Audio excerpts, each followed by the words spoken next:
సంధ్య ఇది కొంచెం ఐరన్ చేసేవా? ఇప్పుడు కాదబ్బా, నేను కిట్టికి వెళ్తున్నా. ఇప్పుడు నువ్వు ఐరన్ చేసి 500 నీయే. అవునా? ఓన్లీ ఐరన్ కి 500? ఇటు ఇచ్చేయండి, క్షణంలో చేసి ఇచ్చేస్తాను. ఏదో తేడాగా ఉంది. సంధ్య ఈ షూ పాలిష్ చేసేవా? 500 నీయే. క్షణంలో చేసుకొస్తా. జస్ట్ షూ పాలిష్ కి 500. కిట్టికి లేట్ అయినా పర్లేదు, 1000 రూపాయలు వచ్చేసినాయి నాకు ఇవాళ. సంధ్య ఇక్కడ కొంచెం కాళ్ళు వస్తావా? ఇప్పుడా? నాకు కిట్టికి టైం అవుతుంది. ఇప్పుడు నువ్వు కాళ్ళు వస్తే ఈ 1000 రూపాయలు నీయే. ఏంటి కాలు నొక్కితే 1000 రూపాయలా?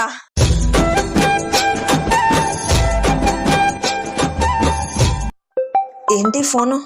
మా అమ్మనా? హలో అమ్మా, నువ్వు చీర కొనుక్కోవడానికి అల్లుడు గారికి 2000 రూపాయలు ఇచ్చినా తీసుకున్నావా? ఏంటి ఈ 2000 రూపాయలు ఇచ్చింది నువ్వా? ఒక్క నిమిషం మిమ్మల్ని